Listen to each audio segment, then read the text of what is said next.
नमस्कार। अगस्त्य संहिता वाचन इस उपक्रम में आप सभी का हार्दिक स्वागत है। श्री चरक संहिता चिकित्सा स्थान, इसका हमारा वाचन चल रहा है और अभी तक अपस्मार चिकित्सा तक हम आए हैं। तो आज एकादश अध्याय की हमारी शुरुआत होने जा रही है और आदरणीय वैद्य चंद्रशेखर थिटे सर हमारे साथ जुड़े हुए हैं और थिटे सर आज हमें मार्गदर्शन करने वाले हैं। जैसे कि मैंने कहा कि थिटे सर एमडी चिकित्सा है, काय चिकित्सा, और बहुत ही यशस्वी आयुर्वेदिक वैद्य भी है और उत्तम वक्ता भी है। उनके बहुत सारे व्याख्यान जैसे कि आयुर्वेद व्यासपीठ, बहुत सारे जगह पर, संहिता बोध, यहाँ पर हमने सुने हैं। तो मैं सर से विनंती करती हूँ, अनुरोध करती हूँ कि श्री चरक संहिता चिकित्सा स्थान एकादश अध्याय शतक्षीण चिकित्सा, इसके बारे में हमें मार्गदर्शन करें, अध्याय का वाचन करें और विवरण करें। नमस्कार। सबसे पहले अगस्ती को मेरी तरफ से धन्यवाद मुझे यहाँ बुलाने के लिए और ये संधि प्रदान करने के लिए।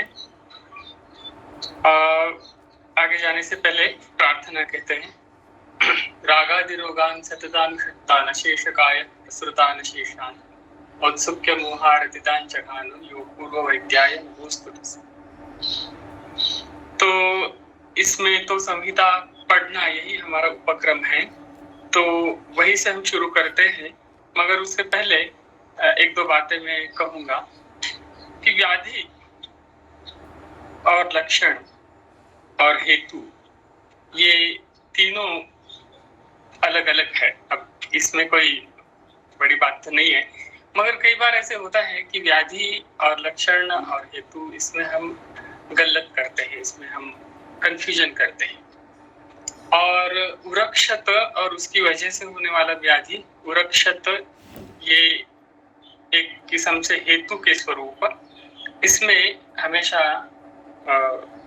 थोड़ा कंफ्यूजन हो जाता है, क्योंकि शतज कास में भी उरक्षत ये संप्राप्ति का भाग है, शतक्षीण में भी उरक्षत यही प्रधान कह सकते हैं हम लोग, संप्राप्ति का भाग है।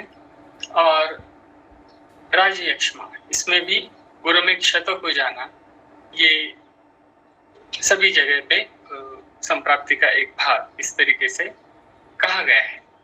तो अब इसमें हमेशा ये कंफ्यूजन हो जाता है कि जब प्रत्यक्ष रुग्ण हमारे सामने आ जाएगा तो कई बार तो ऐसा प्रश्न आता है कि सच में ऐसा होता भी है या नहीं, उर में कोई क्षत हो जाना और उसकी वजह से ये सब कुछ लक्षण और लक्षणों का समूह स्वरूप जो व्याधि है वो उत्पन्न हो जाना।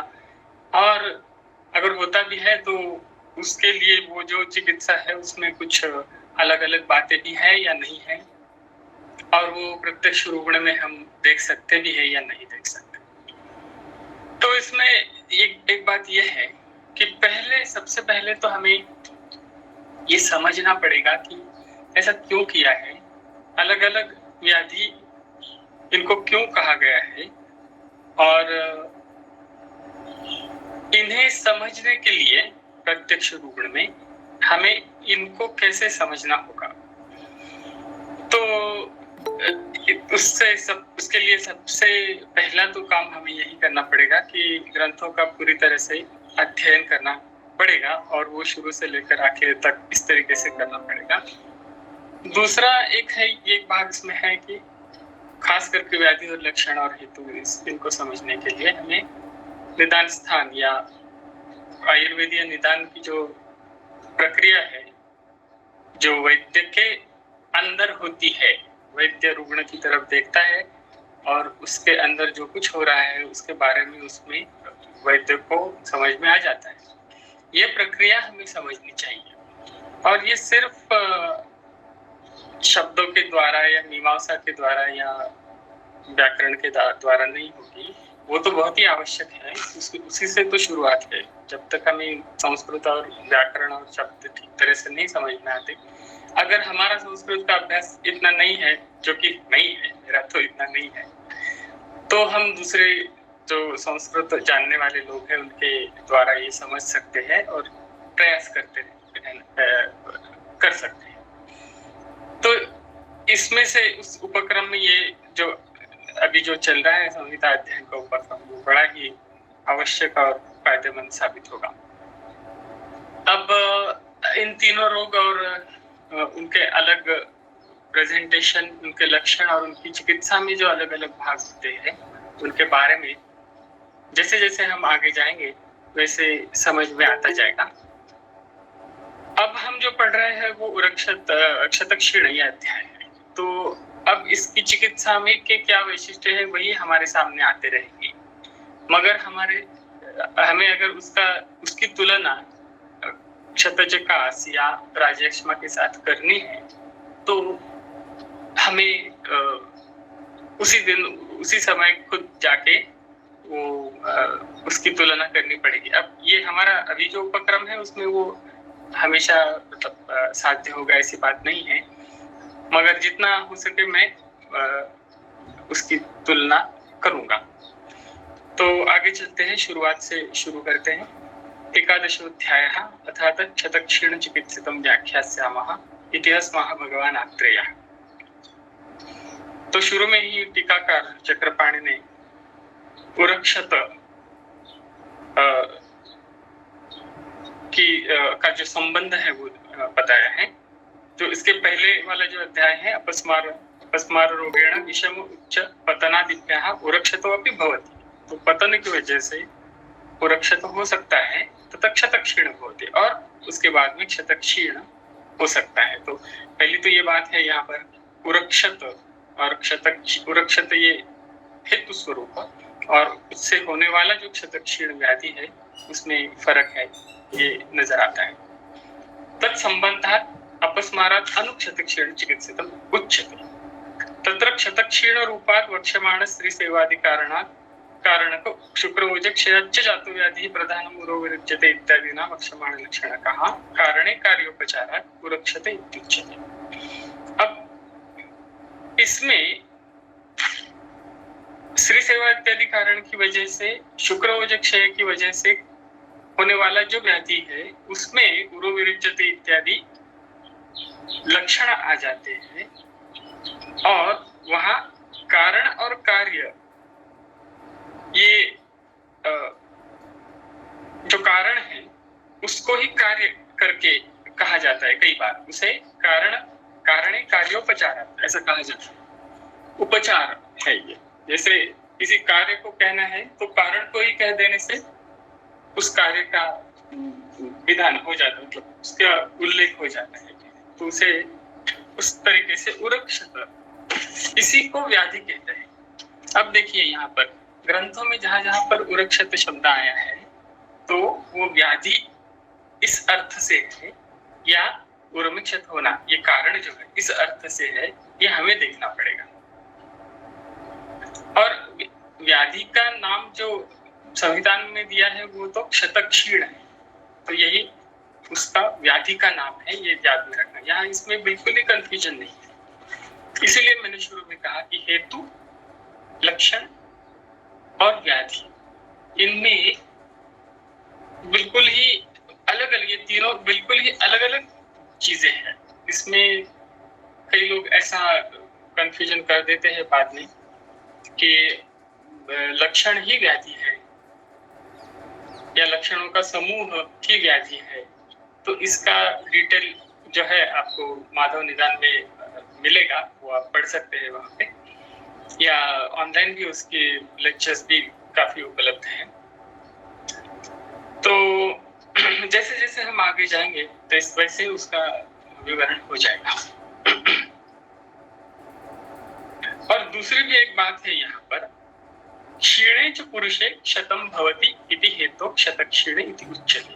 अब ये यहाँ चक्रपाणि कह रहे हैं कि क्षीण पुरुष में क्षत हो जाता है, इसलिए क्षतक्षीण कहते हैं उसमें। और दूसरा भी उन्होंने मत यहाँ पर दिया है, तो ऐसा है कि अन्य तो क्षतश्च क्षयश्च इति क्षतक्षय इत्या, तो क्षत भी और क्षय भी दोनों बातें अगर हैं इसमें तो क्षतक्षय या क्षतक्षय ऐसा कहना चाहिए, ऐसे कुछ लोग कहते हैं। तो ऐसा अगर कहेंगे तो ये दो रोग बन जाएंगे, और उरोरुक्षोणित छर्दी इत्यादि के द्वारा क्षत क्षीण इन दोनों का लक्षण करते हैं, बाद में अलग अलग लक्षण करते हैं, ऐसा भी एक पक्ष है। तो उस पक्ष में भी इसका पूरी तरह से स्पष्टीकरण नहीं हो जाता। तो ये पूरी तरह से समझना चाहिए कि हमें उस रुग्ण में कौन सी संप्राप्ति घट रही है।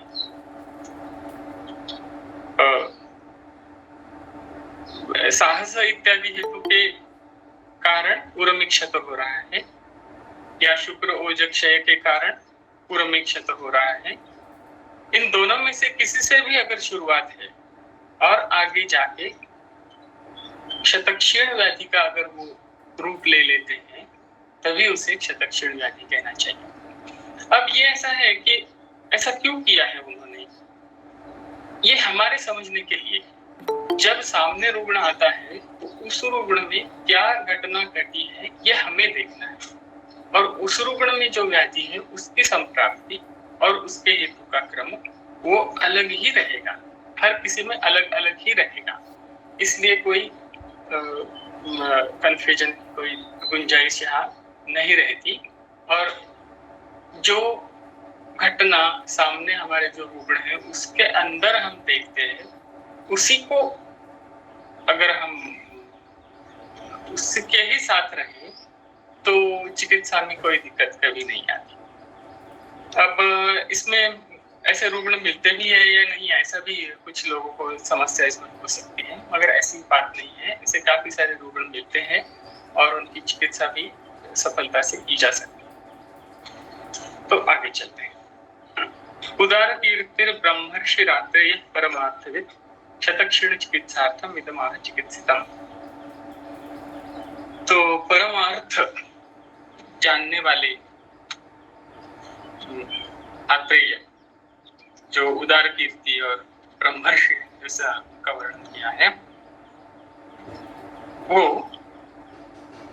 क्षतक्षीण चिकित्सार्थ, तो चिकित्सा में जो अर्थ है ये, या चिकित्सा करने के लिए क्षतक्षीण, इसका विवरण कर,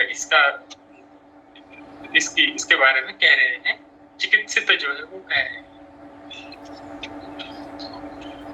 धनुषा यस्य तोत्यर्थं भारमुद्वहतो गुरुं पततो विषमोच्चेभ्यो बलिभिः सह युध्यतः वृषं हयं वा धावन्तं तम्यं वान्यं निगृह्णतः शिलाकाष्ठाश्म निर्घातान् क्षिपतो निघ्नतः परात् अधीयानस्य वात्युच्चैर् दूरं वा व्यर्प्रजतो द्रुतं महानदीं वा तरतो हयैर्वा सह धावतः सहसोत्पततो दूरं तूर्णं चातिक्रन्ततः तथान्यैः कर्मभिः क्रूरैर् वृक्षमप्याहतस्य च वीक्षते वक्षसि व्याधिर्बलवान् संदीर्यते स्त्रीषु चातिप्रसक्तस्य कुक्षाल्प प्रविनाशिनः।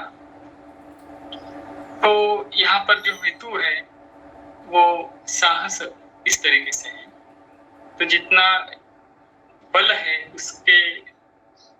उससे ज्यादा शरीर का इस्तेमाल करना, या उससे ज्यादा हलचल करना, या कहीं से गिर जाना, या आघात होना, या बल से ज्यादा व्यवहार इत्यादि कर्म करना, ये सब इसके हेतु होते हैं। तो उसके अलग अलग उदाहरण उन्होंने दिए हैं। तो उसमें भार वहन है, धनुष्य की जो प्रत्यंचा है वो ज्यादा खींचना, ये कारण है। पतन यह कारण है, बलवान के साथ युद्ध करना ये है। वृष हय जो है उनको दमन करना, उनको पकड़ना है, उनको अपने वश में कर लेना, इसके लिए जो साहस करना पड़ता है उसका उल्लेख है। दम्यम व अन्यम निगृह्णता, तो और भी कोई दमन करने वाली चीज है जिसको दमन करना है और ये कर सकते हैं, उसका निग्रह करने का प्रयास करना। शिलाकाष्ठ इत्यादि का आघात हो जाना, या शिलाकाष्ठ इसकी सहायता से दूसरे को निग्धता मारने की कोशिश करना, तो ये भी एक साहस ही है।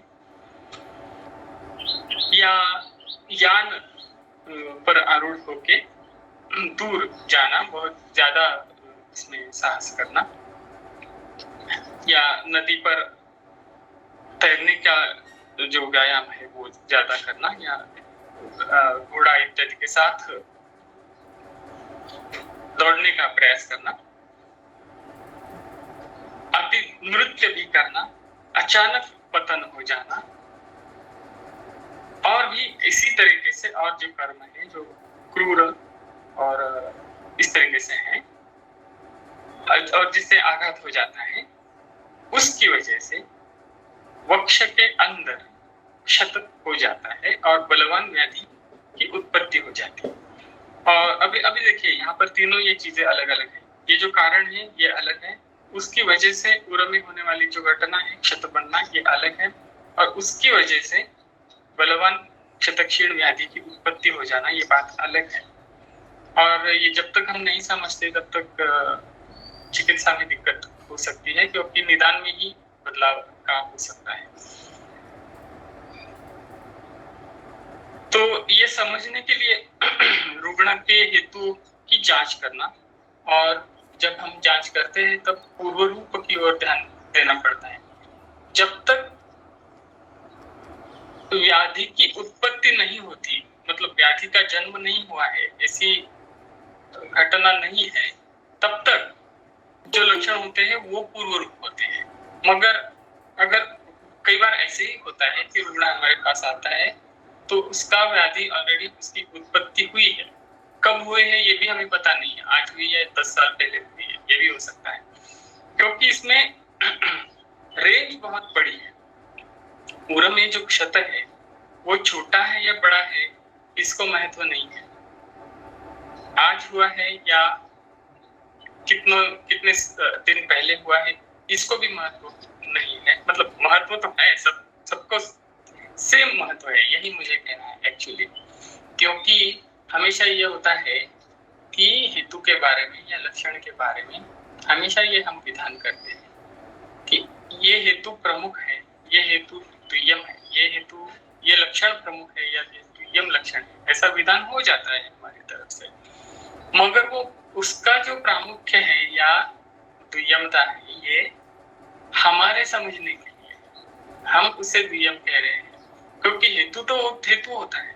अगर किसी व्याधि की उत्पत्ति में अगर 10 हेतु रहेंगे तो इसमें से कोई भी हेतु ना घटे तो व्याधि की उत्पत्ति ही नहीं हो जाएगी। अब देखिए ये कोई सिर्फ फिलोसॉफिकल डिस्कशन नहीं है, ये this is an actuality. What I am pointing towards is actuality. क्योंकि अगर इस तरीके से हम नहीं पढ़ेंगे तो हमेशा हम कंफ्यूजन में ही अटके रहेंगे, और इन सभी चीजों को अलग अलग करके देखकर ही हमें व्याधि क्या है और लक्षण क्या है, किसे कहना है और उपद्रव किसे कहना है, इसका पता चलेगा। अब हेतु हो जाना, हेतु का घटना और उसके बाद में व्याधि की उत्पत्ति हो जाना, एक्चुअली जन्म हो जाना, उसके बीच में पूर्व रूप आता है। तो ये बड़ी अहमियत वाली बात है। और जहाँ कहा ग्रंथों में पूर्व रूप का विधान है तो वो अव्यक्त लक्षण इस स्वरूप का ही है, वही लक्षण है अव्यक्त स्वरूप में, कम स्वरूप में, थोड़े जानने में कठिन इस तरीके से कम स्वरूप में अगर लक्षण है तो वो पूर्व रूप हो सकते हैं। अब एक तो हम रुग्ण को पूछकर इन पूर्व रूपों की जानकारी ले सकते हैं, वो कभी कभी निदान के लिए आवश्यक होता है, जैसे कि रक्त पित्त और प्रमेह के पूर्व रूप देखकर ही उसका निदान हो सकता है। जैसे रक्त मूत्र प्रवर्तन है वो रक्त पित्त की वजह से है या प्रमेह की वजह से है। ये तो उदाहरण आपको पता है, ये माधव निदान में ये हमेशा सिखाने में आता है। तो इसी तरीके से निदान के लिए हमें पूर्व रूप की आवश्यकता होती है, और फिर क्षतजकास है या क्षतक्षीण है या राजयक्ष्मा है, इसके निदान के लिए भी उसके विशिष्ट जो पूर्व रूप हैं वो अगर हमें पता रहेंगे तभी हम उसमें डिफरेंशियल डायग्नोसिस कर सकेंगे। और क्या ये आवश्यक है? बिल्कुल आवश्यक है। अगर इसमें कंफ्यूजन हो जाता है कि हमें उरक्षत है या क्षतचिकास है, समझ में नहीं आया, तो क्या होगा? देखिए, इन तीनों की चिकित्सा सिमिलर तो है, तो अगर पूरी तरह से समझ में नहीं आया तो बहुत ज्यादा कुछ गलत होगा, ऐसी बात नहीं है। मगर अगर हम एग्जैक्ट अगर निदान कर सकते हैं और उस हमारे सामने जो रुग्ण है उसमें एग्जैक्टली क्या हुआ है ये अगर हम देख सकते हैं, तो चिकित्सा में जाहिर है हमें बिल्कुल ही उसी संप्राप्ति के अनुसार हम चिकित्सा के लिए प्रवृत्त होंगे। तो ये सब समझना बहुत ही आवश्यक है, ये बिल्कुल ही फिलॉसफी नहीं है और अलग अलग समझना बहुत ही आवश्यक है। तो ये लास्ट जो सेंटेंस है, स्त्रीषु च अति प्रसक्तस्य रुक्षाल्प प्रमिताशना, रुक्ष और अल्प अशन करने वाले, तो प्रमित शब्द के अलग अलग अर्थ हैं। उसमें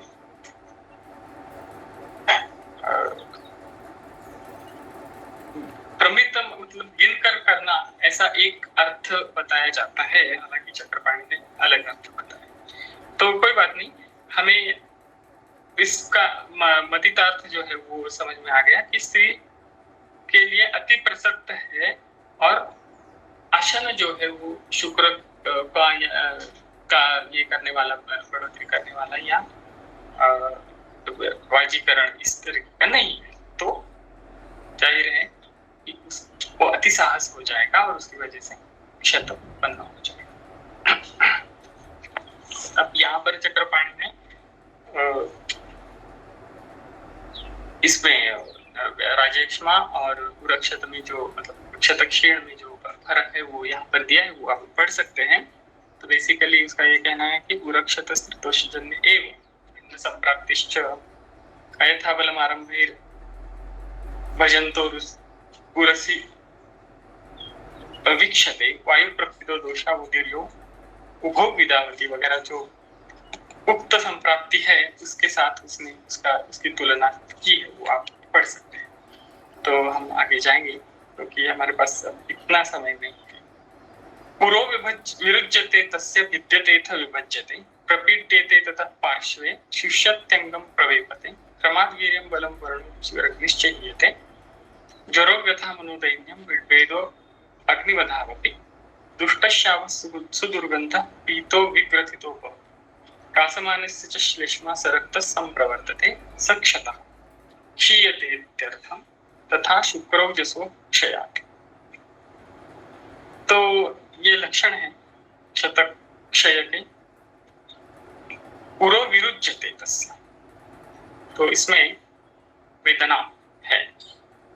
भिद्यते विभज्यते, ये वेदना ही है, वर्णन है किस तरीके की पीड़ा होती है। प्रपीड्यते, पीड़न के जैसा। ततः पार्श्वे शुष्यति अंगम प्रवेपते, शोष है और कंप है। क्रमात् वीर्यं बलम वर्णो रुचिरग्निश्च हीयते, तो क्रम से वीर्य की, बल की, वर्ण की, रुचि की और अग्नि की हानि हो जाना, ये इसके लक्षण है। इसका एक आप कह सकते हैं कि डायग्नोज करने में हमें ये जिससे आसानी होती है थोड़ी बहुत, खास करके बहुत पुराना क्षत है और उसकी वजह से जो कुछ लक्षण हमारे सामने आते हैं, तो इसके निदान के लिए इसकी बहुत ही मतलब इसका मदद मिलती है। तो क्रम से वीर्य की, बल की, वर्ण की, रुचि की और अग्नि की हानि हो जाना। ज्वरो व्यथा मनोदैन्यम भेदो अग्निवधावपि दुष्टश्यावस्तु दुर्गन्धः पीतो विग्रथितो बहु कासमानस्य च श्लेष्मा सरक्तः संप्रवर्तते। अब ये जो घटना है ये कफ के बारे में, सरक्त कफ जो किस तरीके से बाहर आ जाता है, ये जैसे संप्राप्ति आगे आगे जाएगी और पूरे के क्षतम की वजह से वो संप्राप्ति और बढ़ेगी तब आने वाली है। तो उससे पहले अगर हमें जानना है तो ये पहली वाली जो लक्षण है उनकी मदद होगी।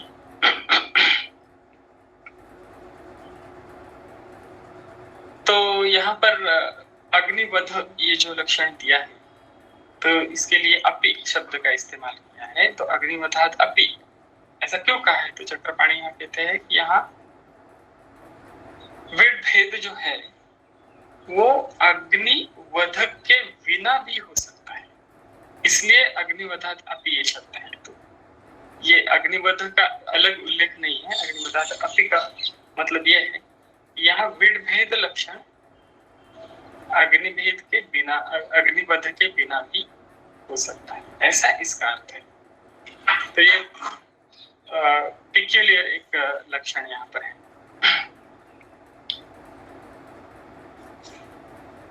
तो आगे जाएंगे। अव्यक्तम लक्षणम तस्य पूर्व रूपम इति स्मृतम।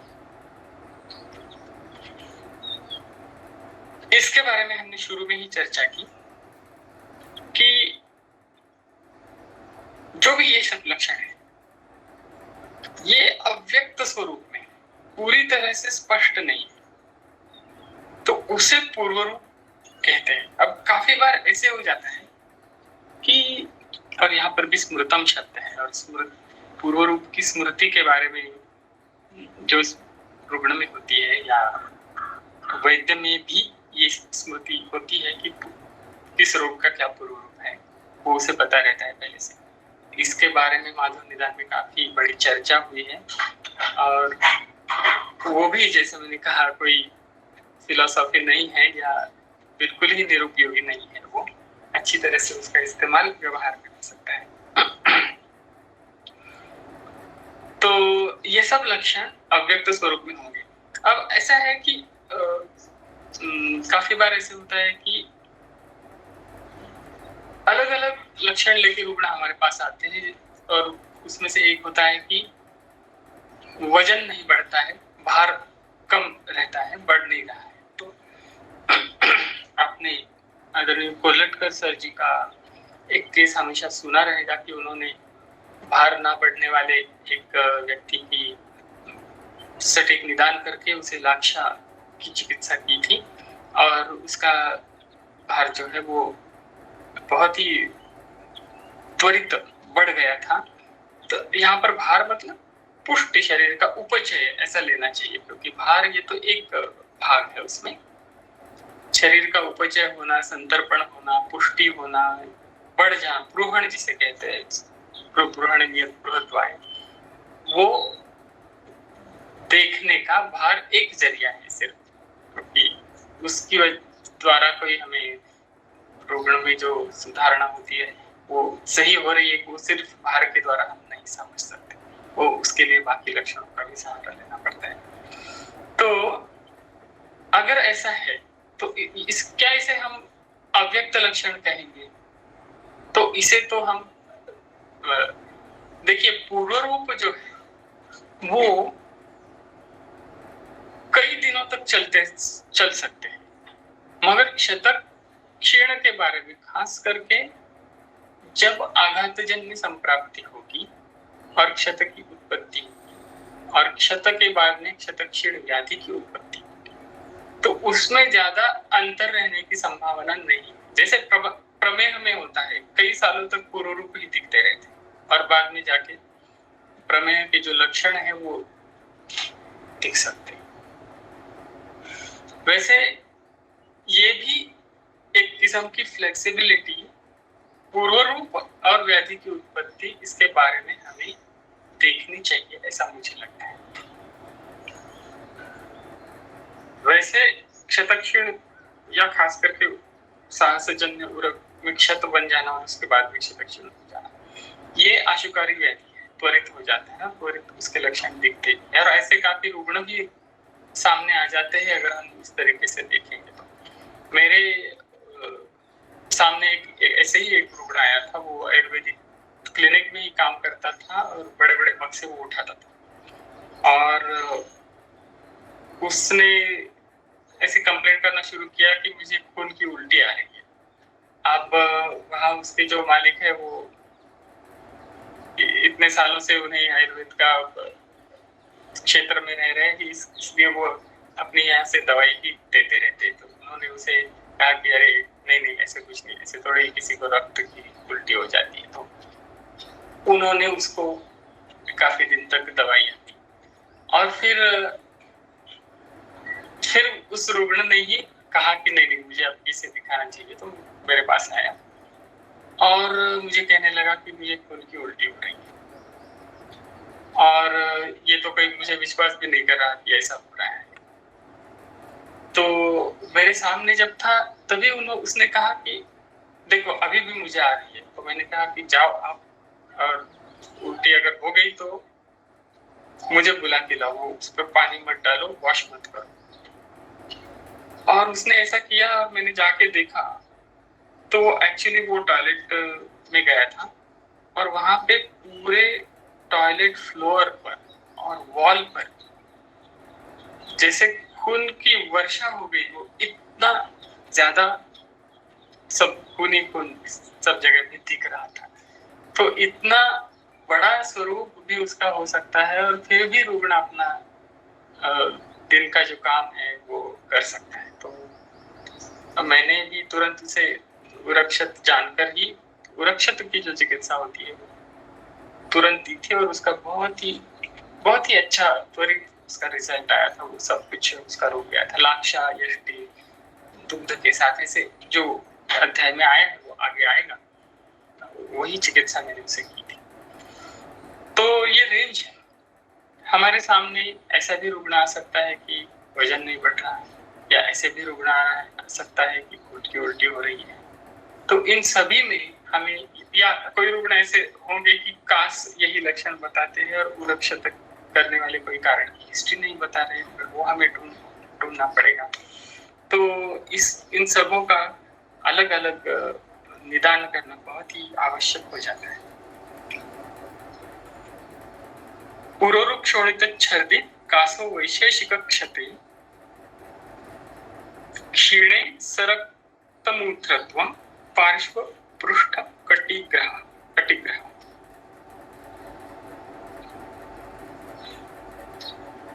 पूर्व रूपमाह अव्यक्तम इत्यादि। अव्यक्तमिति अल्पत्वेन यथोक्त लक्षणतो असंपूर्ण उरोरुक इत्यादि ग्रंथस्तु प्रायेण व्याकृतः बताया है। कासो वैशेषिक इति विशिष्टः, तो यहाँ पे जो कास है वो विशिष्ट स्वरूप का कास होता है। सच विशेषो दुष्टः श्यावः इत्यादि ना प्रोक्तोज्ञेयः, क्या वैशिष्ट्य होता है उसमें? दुष्ट श्याव वगैरह किस्म का होता है। क्यों वैशेषिको अधिकोज्ञेय, या तो अधिक ऐसा समझना चाहिए। क्षीणे इति शुक्रोजसी क्षीणे, शुक्र और ओजस इन दोनों अगर क्षय हो जाता है। अन्य तो उरोरुक इत्यादि ना अवस्था द्वयस्य लक्षण द्वयम् इत्तद्वर्णयन्ति। और कुछ लोग उरोरुक क्षोणित छर्दि ये जो है ये अवस्था द्वय है ऐसे कह रहे हैं। दोनों अलग अलग लक्षण द्वय है, ऐसा कुछ लोग कहते हैं। जो ऊपर का जो है उरोरुक क्षोणित छर्दि कासो वैशेषिक, और दूसरा क्षीणे रसरूक्त मूत्रत्व, तो ऊपर वाला जो है वो क्षत का है, नीचे वाला जो है क्षीण का है। तो क्षीण हो जाता है रुग्ण तो सरक्त मूत्रत्व और पार्श्व पृष्ठ कटिग्रह ऐसा हो जाता है। तो शुरू में जैसे हमने देखा यहाँ क्षत भी है और क्षीण भी है, दोनों चीजें। क्षत के अपने लक्षण और क्षीण हो जाने पर उस अवस्था के अपने लक्षण होते हैं। तो इस तरीके से भी इसे देख सकते हैं। मगर जैसे चक्रपाणी ने शुरू में कहा है ये दो अलग अलग व्याधि बन जाएंगे, तो ऐसा नहीं है। ये एक ही व्याधि के दो लक्षण है और ये बहुत बड़ी समझने वाली बात है और रुग्ण में देखने वाली बात हो जाएगी। अल्पलिंगस्य दीप्ताग्ने साध्यो बलवतो नवः परिसंवत्सरो याज्ञः सर्वलिंगं तु वर्ज्येत। अब यहाँ पर साध्यादि विभाग कहा गया है। साध्य और याप्य, इसमें हम कैसे रुग्ण की तरफ कैसे देखेंगे? तो लक्षण कम है, अग्निदीप्त है, नवीन है, तो साध्य हो जाता है।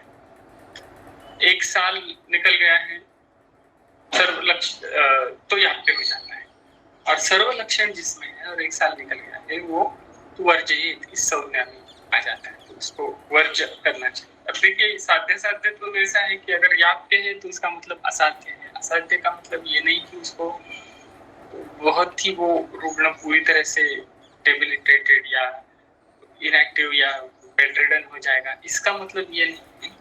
याप्य रुग्ण ऐसे भी हो सकते हैं कि जिनके अंदर संप्राप्ति रहेगी मगर वो अपना सब कुछ काम करते रहेंगे मगर वो पूरी तरह से ठीक नहीं होंगे। उस रोग का अंश या कम से कम उसका बीज स्वरूप में अंश उसके शरीर में रहेगा, ये भी व्याप्य हो सकता है। और लक्षण तीव्र है, बहुत कठिन है, फिर भी वर्जित इस कैटेगरी में नहीं है, ऐसे भी रुग्ण व्याप्य हो जाए। सर्व लक्षण अगर जिसमें है, सब जो उल्लिखित सभी के सभी लक्षण जिस जिनमें है, वो काफी रोग ऐसे ही है कि वो वर्जित इस कैटेगरी में आ जाते हैं। तो लक्षणों को देखना बहुत ही आवश्यक हो जाता है। और चिकित्सा करते समय डे टू डे प्रैक्टिस में साध्यत्व के बारे में अंदाजा अगर आ जाता है सही तरीके से, तो उसका जितनी मदद हमारे प्रैक्टिस बढ़ाने में होती है किसी भी और चीज की नहीं होती। अगर साध्यत्व के बारे में सभी बातों का एक साथ ध्यान वैद्य को करना पड़ता है, सब बातों की तरफ एक ही क्षण में देखना है, और ये रुग्ण कितना साध्य है, कितने दिन में, कितने समय में वो ठीक हो जाएगा, इसका सटीक अंदाजा मतलब हर वैद्य वही करता है, वही प्रयास करता है, वही करने का प्रयास करता है, मगर अनुभव और बाकी बातों के कारण इसमें अलग अलग सक्सेस हमें मिलती है। तो ये जो साध्यत्व के उल्लेख है हर एक व्याधि के बारे में, इन्हें ठीक तरह से जानना बहुत ही आवश्यक है। अल्पलिंगस्य दीप्ताग्नि साध्य बलवतो नवः परिसंवत्सरो याम्यः सर्वलिंगं तु वर्जितः।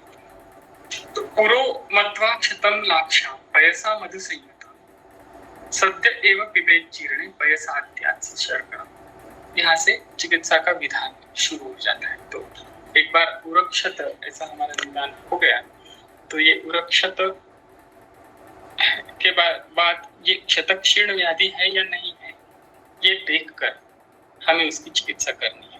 तो अब यहाँ से जो शुरू हुआ है वो क्षतक्षीण व्याधि की चिकित्सा का विधान है, और ये जैसे मैंने कहा कि कास्ट चिकित्सा या राजेश्वर चिकित्सा से अलग है। तो इसमें कौन सी बातें ऐसी है कि जो हमें रुग्ण में देखनी है। तो अब ये पहले विधान में जो पहला है वो उरोमत्वा क्षत ये है। तो देखिए उरो में अगर क्षत हो जाता है और बाद में उसे कास भी हो जाए या कुछ भी हो, मतलब वो हमें पता भी नहीं है अभी, ऐसे भी हो सकता है। तो अगर यही हमें ज्ञात हो जाए कि क्षत है तो तुरंत क्या करना चाहिए, इसका विधान इसके अंदर है, उरोमत्वा क्षत। तो आप कह सकते हैं कि ये मतलब पूरी तरह से व्यक्त नहीं हुआ है व्याधि, ऐसी अवस्था है, ये हम कह सकते हैं अभी। तो इस अवस्था में क्या करना चाहिए कि क्षत हो गया। अभी क्षत के बारे में भी जैसे मैंने कहा कि बहुत बड़ी रेंज होती है, एकदम छोट मतलब खून वगैरह कुछ नहीं आ रहा है मगर फिर भी क्षत है ये हमें पता चल गया। ये भी हो सकता है जैसे साहस को देखकर या उर स्थान में वेदना की दृष्टि से। देखिए पुराने वैद्यों के बारे में मैंने हमेशा देखा है कि अब इनमें से कोई स्पष्ट लक्षण नहीं भी है, बिल्कुल स्पष्ट लक्षण नहीं है, उर वेदना नहीं है, कास नहीं है, कुछ भी नहीं है, फिर भी इस जैसे संप्राप्ति का पता उन्हें चलता था। तो वो क्या है वो। तो देखिए इसमें जब हम रुग्ण की तरफ देखते हैं, उसके हेतुओं की तरफ देखते हैं, तो क्या क्या शक्यताएं बनती है, क्या क्या पॉसिबिलिटीज बनती है, ये हमारे सामने आ सकता है। अगर वस्तु स्थिति की तरफ अगर हम ठीक तरह से देखेंगे तो उसकी कल्पना हमें आ सकती है। अब यहाँ पर लक्षणों का उल्लेख करके सिर्फ क्या हो जाता है कि हम सिर्फ शब्दों में अटक जाते हैं और जो हमारा लक्ष्य है रुग्ण का निदान करना और उसकी चिकित्सा करना, उससे हम दूर हो जाते हैं। तो मुझे ऐसा लगता है कि ऐसा नहीं होना चाहिए। रुग्ण जब सामने आ जाता है तो पूरी तरह से अगर देखकर हम प्रयास करेंगे तो हमें जरूर उसका पता चलेगा कि उसके अंदर क्या संप्राप्ति घट रही है। तो इस तरीके से उरम अथवा क्षत है ऐसा जैसे भी आपको पता चल जाएगा तो लाक्षा पयसा मधु संयुता, तो मधुर द्रव्य के साथ दूध के साथ लाक्षा जो है सद्य एवं पिबेत, तो तुरंत वो उसको पान करना चाहिए। और ये मैंने करके देखा है, एक वो जो रुग्ण देखा मैंने या दूसरे भी एक रुग्ण में, तो तुरंत उसका बहुत ही अच्छा फायदा मिलता है। खून रुक जाता है, बल और अग्नि स्थिर हो जाता है, लक्षण कम हो जाते हैं। और देखिए कभी कभी रुग्ण हमें लक्षणों का पूरी तरह से ब्यौरा भी नहीं दे पाता कि मेरी छाती में इस तरीके का दर्द है वगैरह वगैरह। उसकी तरफ हम देखेंगे तो उसकी अस्वस्थता सिर्फ हमें नजर आती है, अरती जिसे कहते हैं, या समथिंग इज नॉट राइट, इतना ही हमें समझ में आ जाता है। तो अगर वो बात जो है फीलिंग ऑफ बेटरमेंट, वो भी अगर हमें रुग्ण में दिख जाए चिकित्सा के बाद, मतलब जो कुछ हम करते हैं 24 घंटे में या 3 दिन में या 7 दिन, तो वो अगर फीलिंग ऑफ बेटरमेंट अगर रुग्ण में हमें दिखता है तो मुझे ऐसा लगता है कि हमें ये समझना चाहिए कि हम राइट ट्रैक पे हैं। और वो लाक्षा जो है वो हम जब देते हैं मधु संयुक्त दूध के साथ, तो उसके बाद में वो जीर्ण होने के बाद तो उसको थोड़ा समय देना पड़ता है। अगर सुबह दे दिया तो थोड़ा समय देना पड़ता है, 2-3 घंटे या ज्यादा भी। दूध और चावल से खाने के लिए शक्कर डाल के, उसमें नमक वगैरह नहीं मिला, वो उसे देना चाहिए। इसका बहुत ही अच्छा परिणाम देखने में मिलता है। तो ये पहली चिकित्सा है। अब जैसे जैसे आगे जाएंगे वैसे एक एक अवस्था और अवस्था की चिकित्सा का विशेष हमारे नजर आता जाएगा। देखिए, पार्श्ववर्ती रुजि चाल्प पित्ताग्निस्ताम सुरायित, उसी रुग्ण में अगर पार्श्व रुजा बस्ती रुजा है, अल्प पित्त अल्प अग्नि है, अब ये समझना चाहिए रुग्ण में, रुग्ण को देखकर कि उसमें अल्प अग्नि भी है और अल्प पित्त भी है, तो अलग बात है। अग्नि कैसे समझते हैं कि उसकी जरण शक्ति के द्वारा, वो शब्द परीक्षण के द्वारा ही समझ सकते हैं, या तो उसका उपचय, उसका रस धातु की स्थिति, इससे भी हम जान सकते हैं कल कितना खाना खाया था और आज उसके चेहरे पे उसके रस की स्थिति क्या है, इससे भी हम अग्नि की थोड़ी बहुत जांच कर सकते हैं। तो इस अवस्था में लाक्षा का जो पान करना है वो सुरा के साथ करना है। शालिपिष्टकृत मध्य जो है उसे सुरा कहते हैं। तो मध्य परंपरा तो हमारी जो प्राचीन परंपरा है वो तो नष्ट प्राय ही हो गई है, मगर ये वैशिष्ट है इसमें कि सुरा जैसा, मध्य जैसा तीक्ष्ण द्रव्य है। यहाँ पर हम लोग क्षत जैसे अवस्था के लिए इस्तेमाल कर रहे हैं, तो हमें रुग्ण की तरफ किस बारीकी से देखना पड़ेगा कि उसे कौन सी एग्जैक्ट अवस्था में सुरा का पान करना पड़ेगा। आगे जाएंगे। भिन्न विट्का समुस्ताति विषापाठाम सवत्सकम, अब उसे अगर विटभेद है तो मुस्ता अतिविषा पाठा वत्सक, इसके साथ में लाक्षा देनी चाहिए।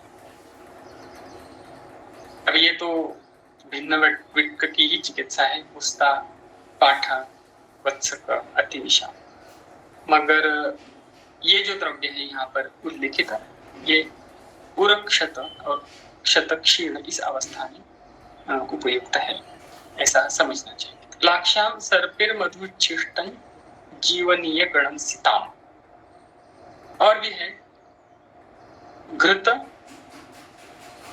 मधुच्छिष्ट जीवनीय गण सीता, और आगे की लाइन भी है उसके साथ, तो क्षीरी समिताम क्षीरी पक्त्वा दीप्तानल पिबेत। अगर दीप्ताग्नि है या हमारे चिकित्सा से वो अग्नि दीप्त हो गया तो उसके बाद घृत मधुच्छिष्ट जीवनीय गण शर्करा वंशलोचन और समिताम। समिताम का मतलब यहाँ पर समभाग ऐसा किसी ने किया है, मगर हेमाद्रि ने गोधूम चूर्ण से उसका अर्थ दिया है। क्षतज कास है, कास का जो वर्ण उसमें, तो इसी तरीके का योग वहां पर आ जाता है। तो क्षीरे पक्त्वा दीप्ता नला, तो घृत में इसका पाक करके, अब इसमें मधुच्छिष्ट है, देखिए मधुच्छिष्ट ये द्रव्य आता है अत्यग्नि में, तो वो कितना गुरु है, मगर इतना अगर उसका अग्नि अच्छा है तो उसे ये देना चाहिए, नहीं तो हमें इन अति गुरु द्रव्यों को हम स्किप भी कर सकते हैं, इसमें से निकाल भी सकते हैं। इतना तो हमें चॉइस या फ्रीडम हमें लेना पड़ेगा, ऐसा मुझे लगता है।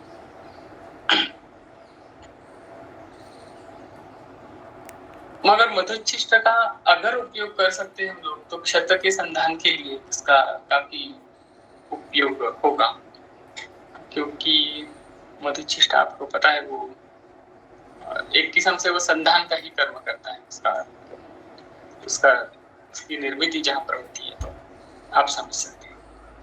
आगे जाएंगे। इक्ष्वालिका विसद ग्रंथि पद्म केशर चंदनैः श्रुतम पयो मधुयुतम संधानार्थम पिबेत क्षति। अब ये श्रुत दुग्ध है, इसमें ये सब द्रव्य है, इक्ष्वालिका केशर चंदन, इसे सिद्ध दुग्ध है संधान के लिए। अभी सब जो विधान है ये संधान का है, क्षत हो गया है अंदर, इसका संधान होना, that is the first priority. और तुरंत हमें विधान में आ गया कि क्षत हो गया है तो तुरंत करने वाली एक चीज होती है, देखिए इसमें इसकी तुलना हम व्रण के साथ कर सकते हैं क्षत की, क्योंकि ये उर के अंदर एक किस्म का व्रण ही हो गया है, मगर ये व्रण अलग है।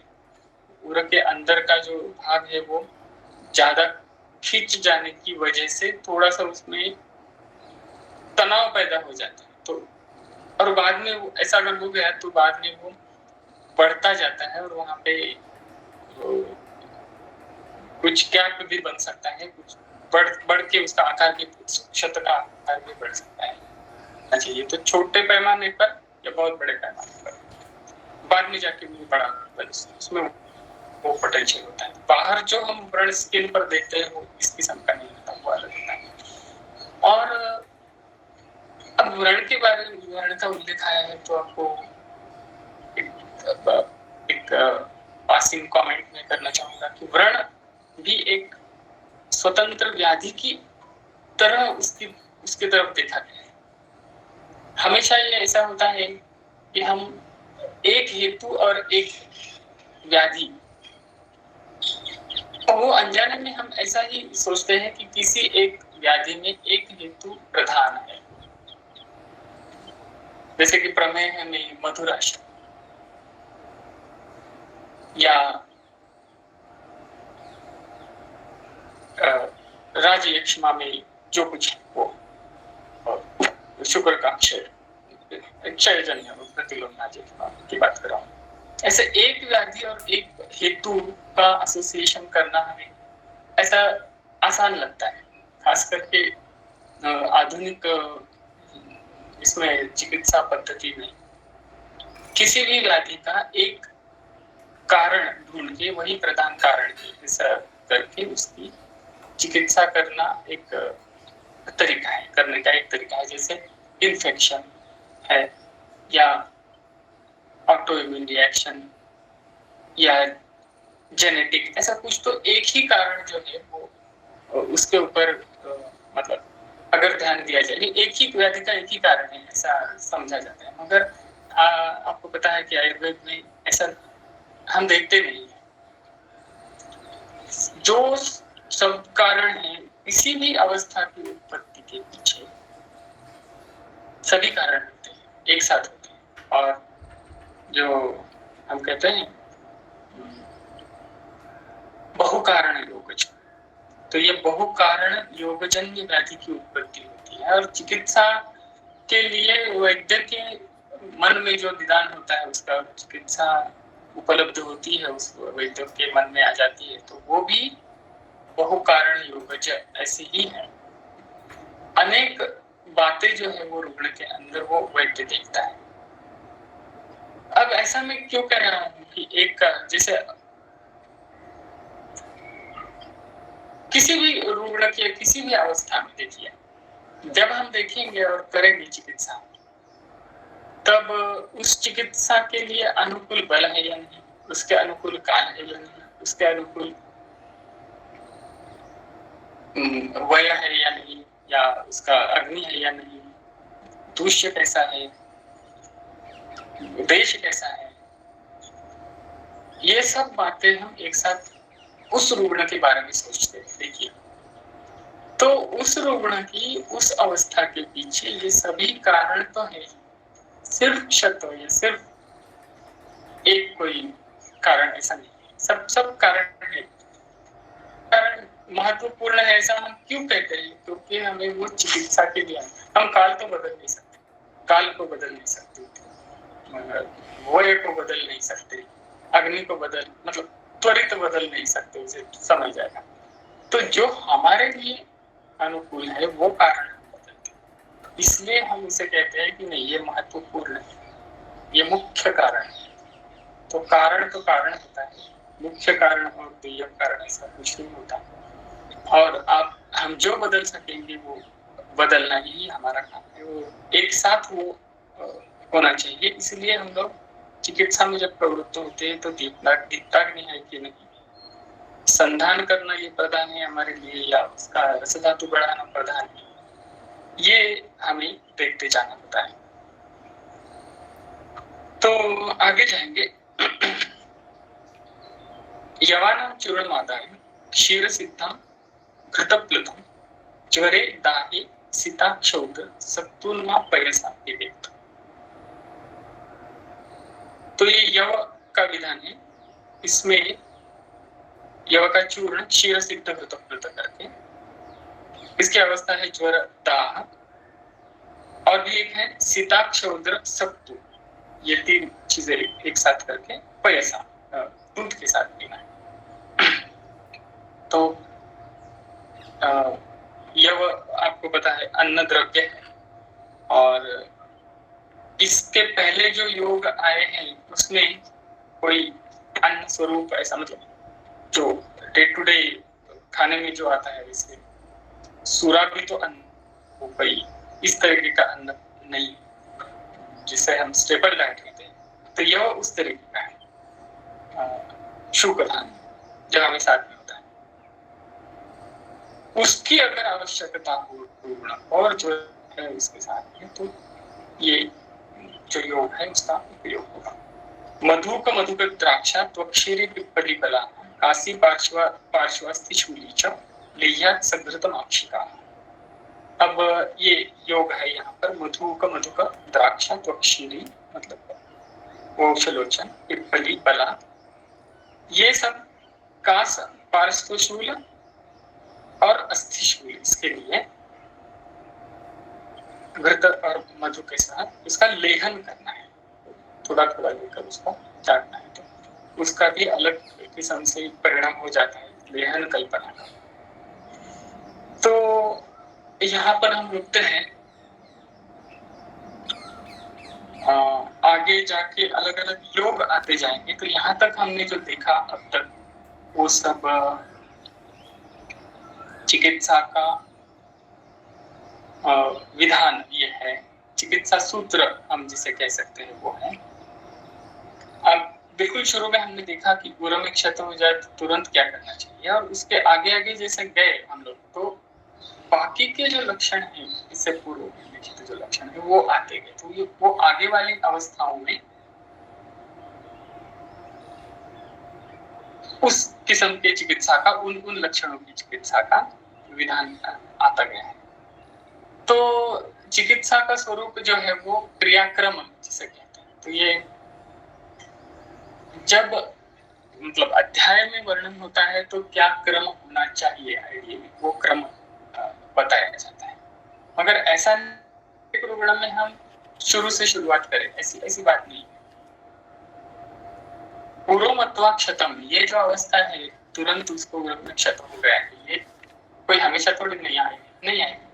कई रुग्ण ऐसे आएंगे क्षतों के कई दिन गुजर गए, तो उसके बाद में जो अवस्था है उसकी तरफ देखकर हमें चिकित्सा करनी पड़ेगी।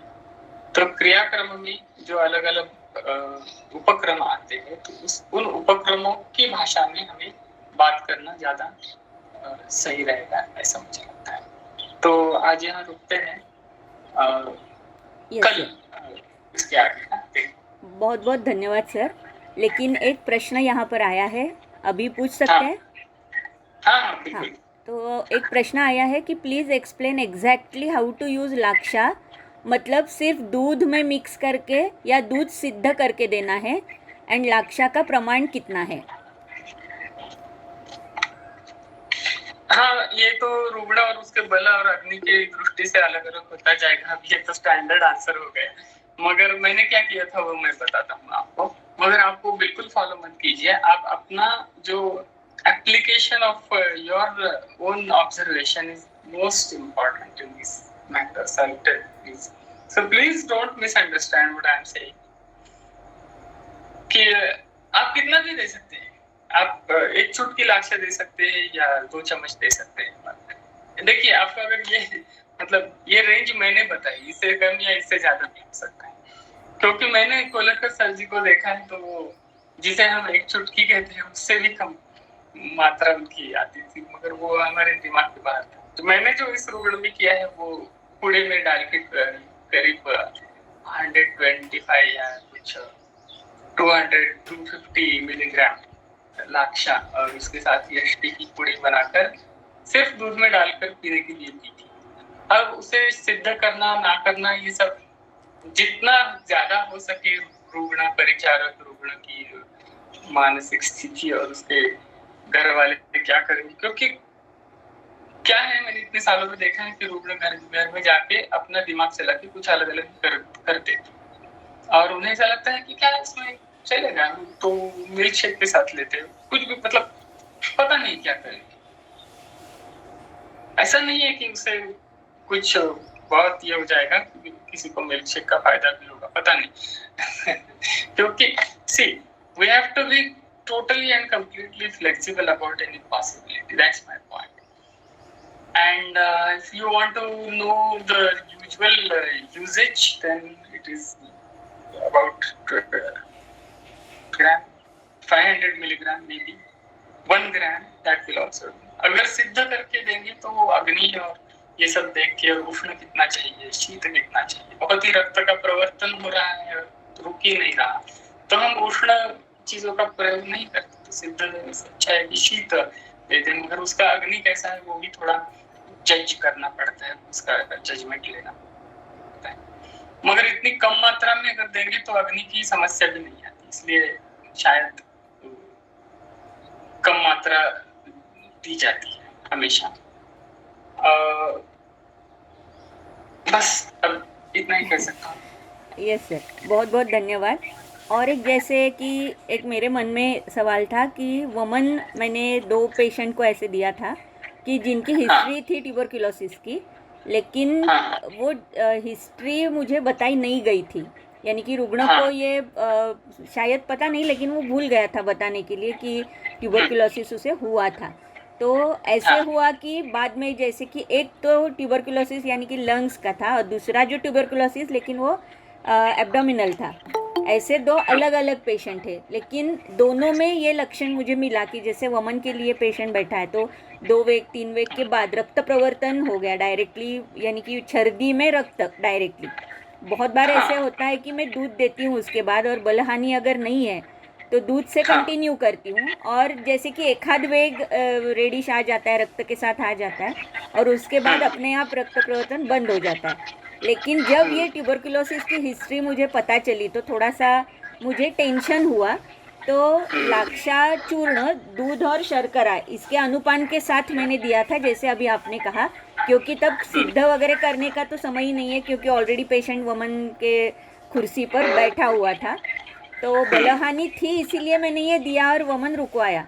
लेकिन अभी यहाँ पर मेरे मन में दो प्रश्न हैं कि जो लंग का, यानी कि जो ट्यूबरकुलोसिस जो था पहला पेशेंट, तो यहाँ पर उरक क्षत हुआ वमन की वजह से, और दूसरा जो पेशेंट है जिसमें एब्डोमिनल था एक्चुअली ट्यूबरकुलोसिस, तो उसमें हम क्या कह सकते हैं, वो क्षत ही कहेंगे या ऊर्ध्वग रक्तपित्त कहेंगे या क्या कहेंगे? मुझे ऐसा लगता है कि जब आपने पेशेंट को देखा और उसने हिस्ट्री नहीं भी बताई, फिर भी आपने जो उसकी तरफ देखकर या उसके दृश्य देखकर जो निर्णय लिया वमन का, वो तो आपने बिल्कुल उसका बल और कफ को बाहर निकालने की जरूरत पहचान कर लिया है। तो मुझे ऐसा लगता है कि इस अवस्था में उसका बल और ये सब देखकर हमने जो पहला हमारा जो निर्णय है, उसके बाद में हमारे मन में डाउट आ जाता है बाद में कि अगर ये राजयक्ष्मा मतलब टीबी था, राजयक्ष्मा तो अलग बात है, तो हमें वमन देना चाहिए या नहीं चाहिए। ये जैसे जैसे दिन निकलते जाएंगे और हमें एक्सपीरियंस आता जाएगा, तो हम इसका प्रभाव खुद पर नहीं होने देंगे। अगर हमने शुरू में निर्णय लिया है कि उसके लिए वमन करके उसका दूषित कफर जो कुछ है वो निकालना जो कुछ आवश्यक है, और कितनी मात्रा में आवश्यक है, और कितना उसे तीक्ष्ण द्रव्य देना चाहिए, ये सब हमने उसकी तरफ देखकर निर्णय लिया है, तो बिल्कुल वही सही है। You stick to that because most of the times our subjective diagnosis is more accurate than the so-called objective diagnosis, which we try to decide by looking at his reports and get scared unnecessarily most of the times. And I'm not saying that this happens all the time. I'm not even saying that we should not take all that history about tuberculosis and all. But see, we have to separate these two things. हम व्यवहार के लिए क्या कर रहे हैं और निदान के लिए क्या कर रहे हैं। हम व्यवहार के लिए अगर रिपोर्ट्स करेक्ट करने जा रहे हैं तो हमें ये पूरी तरह से समझना चाहिए कि हम ये व्यवहार के लिए कर रहे हैं, ना कि पेशेंट के लिए। पेशेंट के लिए जो कुछ करना है उसके लिए हमारा स्टेट ऑफ माइंड जो है, that should be completely free of any pressure at all about any diagnosis or any possibility. And then when you look at the patient and then you feel the need for taking out his kapha dosha through Vaman with whatever medicine that you have, you can change the tikshnata of the medicine and you can make alterations. You can do any emergent things like giving doodh and laksha in emergency, but not because you feel under pressure because of his history of tuberculosis. I think that would be even more helpful for the patient to get his cup out. Anyway, if it is a Rajayakshma, and Rajayakshma also has a Urakshata in it, it is, I mean, it's written all over in the Sampraptis of all 4 Rajayakshmas that what happens inside your chest is the formation of Kshata, however small or big it is, and then it expresses itself in certain form. So, रक्त के बारे में अगर रक्त दिखता है वमन में, तो अगर वो जीव रक्त है तो वो तो समझ में आ जाता है, क्योंकि रुग्ण की हालत खराब हो जाती है।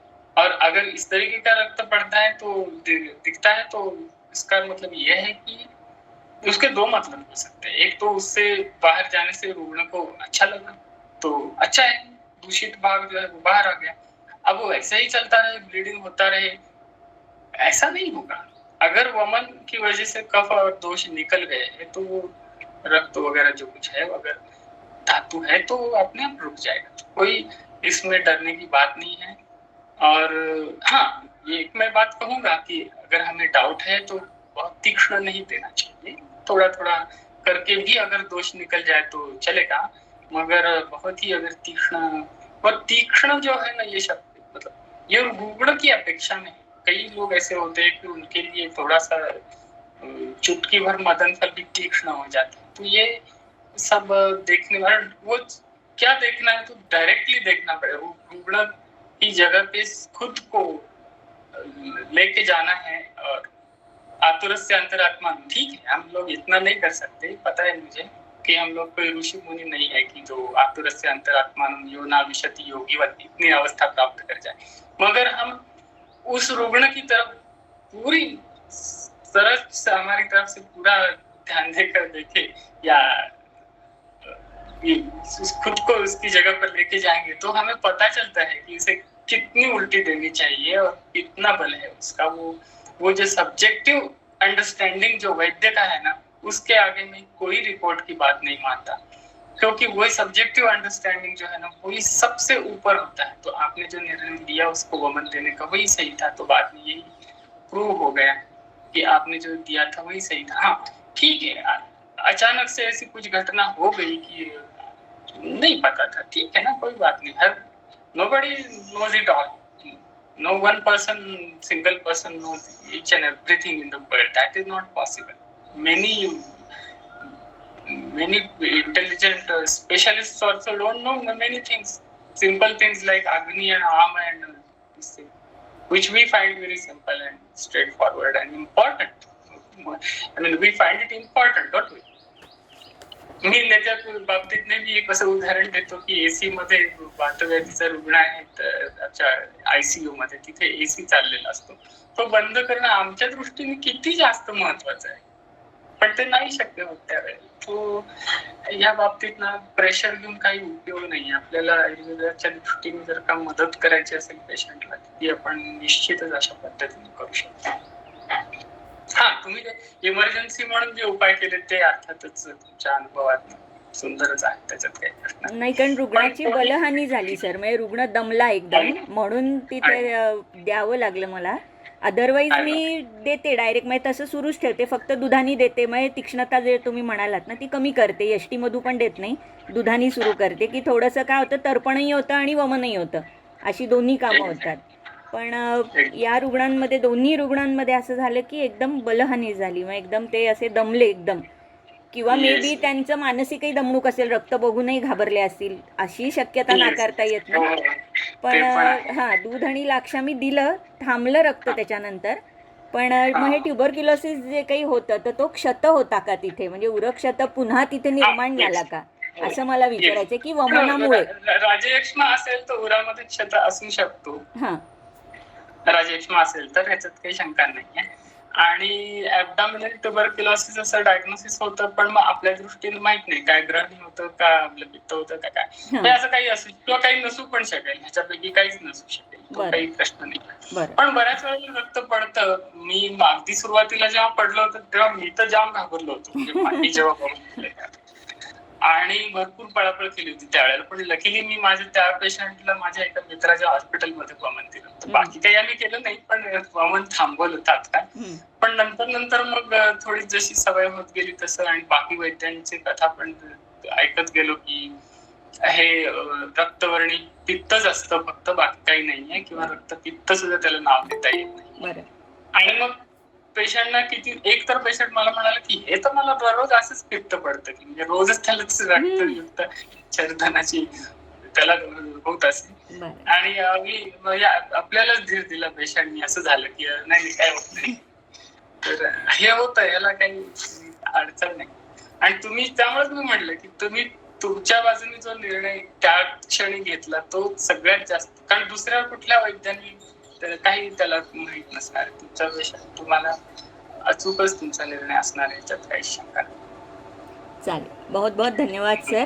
आज के लिए हम यहीं रुकते हैं और कल फिर से मिलेंगे 7:30 बजे इसी प्लेटफॉर्म पे. बहुत बहुत धन्यवाद.